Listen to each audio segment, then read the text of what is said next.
रघु एक कारपेंटर था और उसकी बीवी सब्जी बेचती थी। दोनों के कोई बच्चे नहीं थे। उनकी शादी को लगभग 8 साल हो गए थे। दोनों को बच्चा चाहिए था, पर कुछ मेडिकल रीजंस की वजह से उनकी कोख सूनी ही रह गई थी। कल बाला के घर न्योता है, उसकी बेटी का नामकरण है। हाँ, सुना मैंने। काफी सब्जियां खरीद रही थी आज बाजार से। उसकी वो नकचड़ी बहन, मन तो किया कि चांटा मार दूं। ऐसा क्या हो गया? बाला हमेशा मुझसे ही सारी सब्जियां खरीदता है। आज भी आया। उसकी बहन उसे पीछे से रोक रही थी कि इस बांझ की दुकान से सब्जी मत खरीदो, अब शगुन हो जाएगा।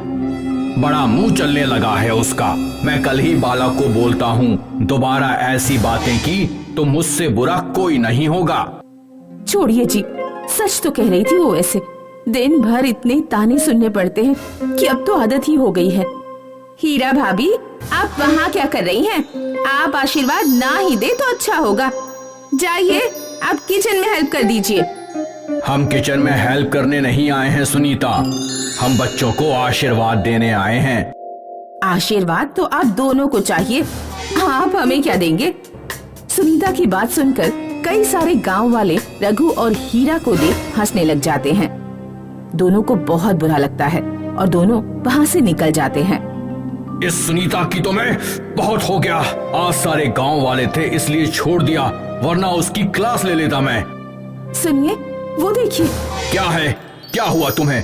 मुझे इतना गुस्सा आ रहा है, मन तो कर रहा है कि उसका मुंह तोड़ दूं। गुस्सा बाद में कर लेना। वो देखिए ना, रघु और हीरा के घर के आगे एक छोटा सा पुतला रखा होता है। वो पुतला इतना असली दिखता था कि एक बारी को तो कोई भी गलती से उसे इंसान का बच्चा ही समझ ले। रघु और हीरा दोनों थोड़ी दूर से पुतले को देख रहे थे। ये क्या कोई बच्चा है? नहीं नहीं, ये तो पुतला है, पर देखिए कितना असली दिख रहा है। पता नहीं कौन छोड़ कर गया है, चलो अंदर। पता नहीं क्यों, पर मुझे ऐसा लग रहा है कि इस पुतले को हमें अंदर ले जाना चाहिए। और क्या करें इसके साथ? खेलें? हमारी पुतलों के साथ खेलने की उम्र है क्या? पागलों जैसी बातें करती हो तुम। नहीं, खेलेंगे नहीं, मुझे बस इसे अंदर ले जाना है, आप चाहे माने या नहीं।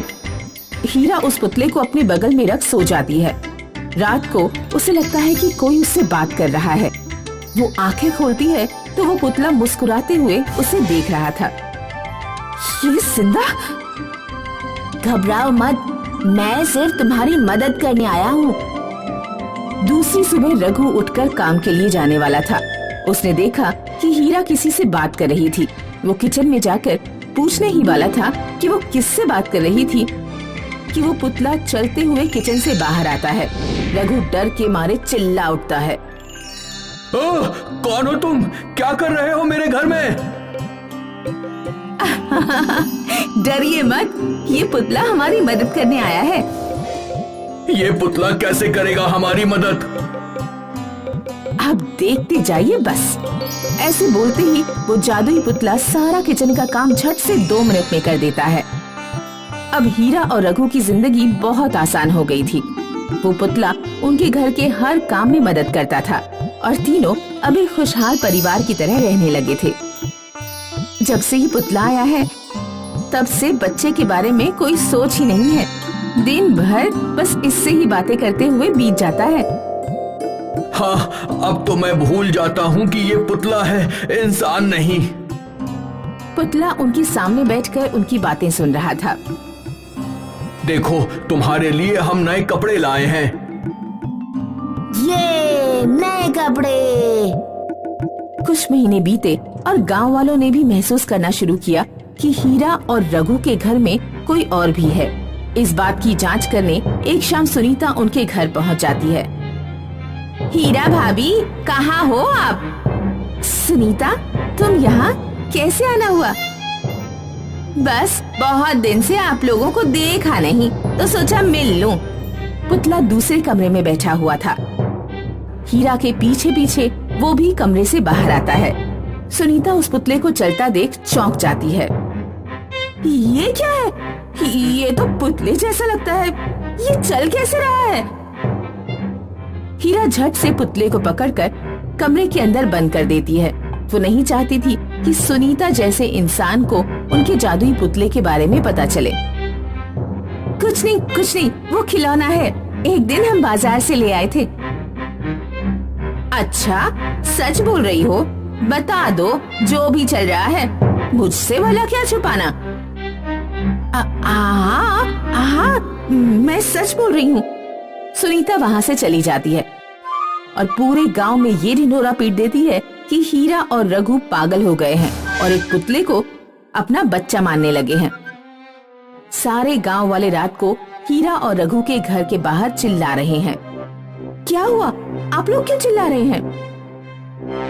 सारे गांव वाले उनको पागल कहकर उनके घर पर पत्थर फेंकने लगे।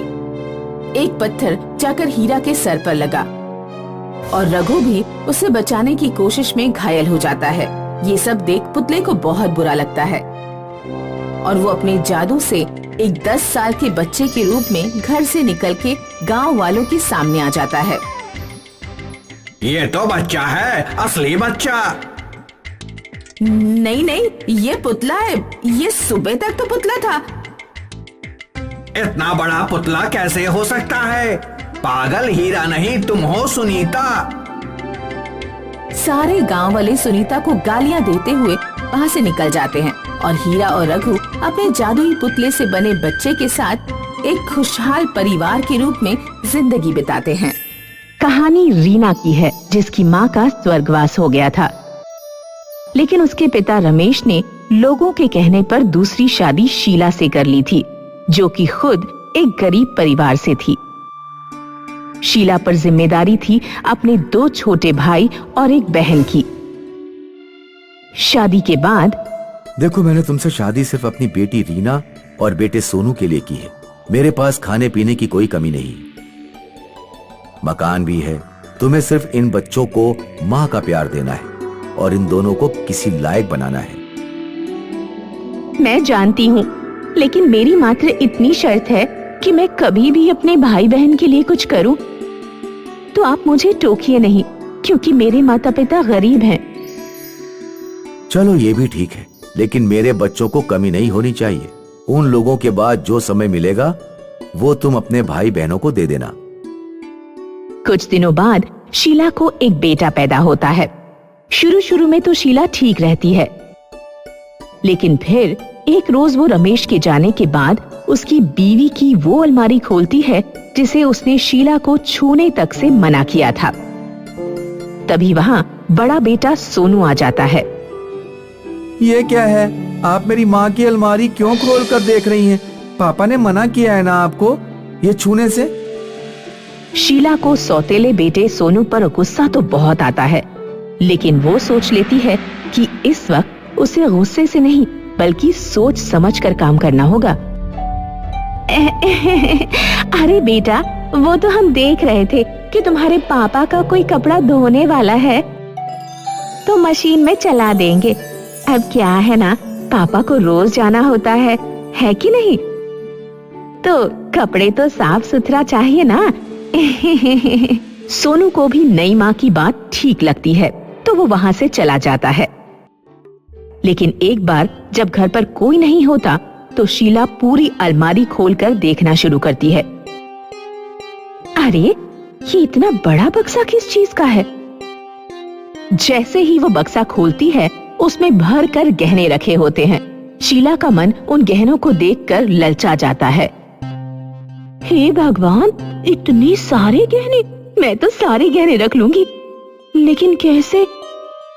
इनको तो पता चल जाएगा, बोल दूंगी कि चोरी हो गए। नहीं, फालतू पुलिस का लफड़ा, क्या करूं? हाँ, एक आइडिया। शीला अगले दिन जब रमेश ऑफिस चला जाता है तो सारे गहने लेकर निकल जाती है ज्वेलरी वाले के पास। सुनिए, ये सारे गहने देखकर छाप लो अपने दिमाग में। ऐसे ही एक एक गहना नकली बनवाना है मुझे। ये कौन सा बड़ा काम है? हो जाएगा, कल शाम को आ जाना। शीला अगले दिन शाम को सारे असली गहने बदलकर नकली गहने रख देती है। कुछ दिन बीत जाते हैं। एक दिन शीला, सुनिए, मेरी बहन की शादी है, मुझे कुछ दिनों के लिए घर जाना है, बच्चों को भी ले जा रही हूँ। शीला बच्चों को लेकर घर जाती है, जहाँ वो 10 साल की रीना से ढेर सारा काम करवाती है। क्या हुआ जो बच्चा सौतेला है तो बच्चा ही ना शीला।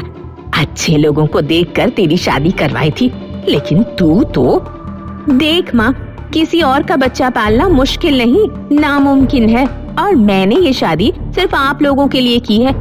ये भाई बहन की फौज जो मेरे पीछे लगा रखी है, उन लोगों को पालने के लिए की है। ये ले गहने। शीला जब माँ को गहने दे रही थी तब रीना उन्हें देख रही थी।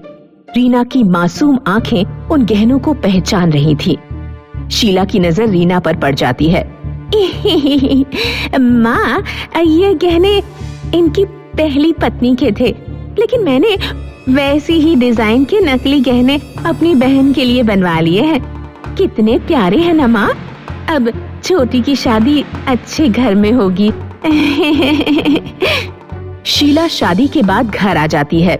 घर आकर वो रीना से कहती है कि रीना देखो, तुम 10 साल की हो गई हो, लड़कियों को घर का सारा काम आना चाहिए। इसीलिए आज से मैं तुम्हारा स्कूल जाना बंद कर रही हूँ। कल से सारा घर का काम तुमको करना है। पापा पूछे तो बोल देना कि पढ़ाई नहीं करनी है, समझी?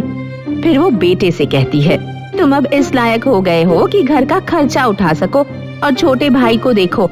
और सुनो, पापा पूछे तो बोल देना कि काम करना चाहते हो। बस अब क्या था, बेटी सारा दिन घर का काम करती और बेटा घर से बाहर रहता। पूरे घर में शीला और उसके बेटे का राज चलता।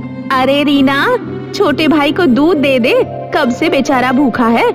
दे दिया था माँ। तो क्या पागल हो गया है वो जो रोया जा रहा है? अब तू ज्यादा चालाकी कर रही है रीना। मेरे बेटे का खाने पीने में कोई ख्याल नहीं रखती है।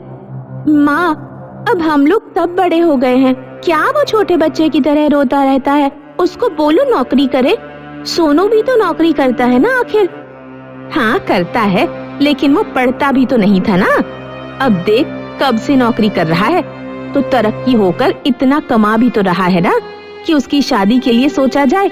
पर अब तो लग रहा है उसकी शादी से पहले तेरी शादी तय करनी पड़ेगी।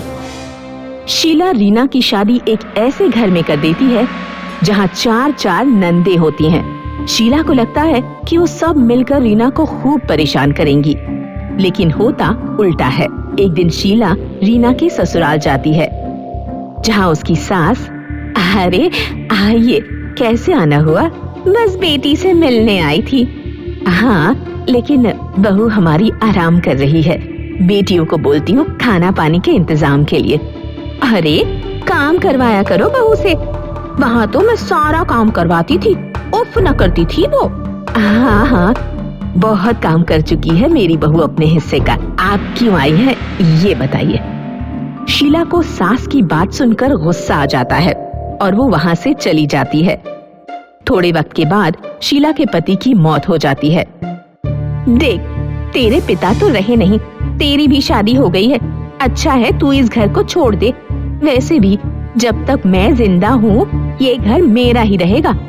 बेटा घर छोड़कर चला जाता है। शीला आराम से अपने सगे बेटे बहू के साथ जीवन जी रही होती है। कोई भी सौतेली औलाद उसे देखने नहीं जाती। लेकिन एक दिन, भाई माँ का क्या हाल है? पता नहीं बहन, मैं तो गया नहीं, पर जब से घर से निकाला है बस गृहस्थी ही बसाने की कोशिश कर रहा हूँ। दोनों भाई बहन माँ को देखने पिता के घर जाते हैं, जहाँ वो शीला की हालत देखकर दंग रह जाते हैं। मुझे एक गिलास पानी दे दो। अरे माँ, ये क्या हो गया? आप तो सूख कर कांटा हो गई हैं। ये मेरे कर्मों के फल हैं। बहू ने बेटे को मुझसे अलग कर दिया, सारा गहना पैसा सब ले गई। आज मैं यहाँ एक रोटी को भी मोहताज हूँ। फिर दोनों भाई बहन माँ की सेवा करते हैं।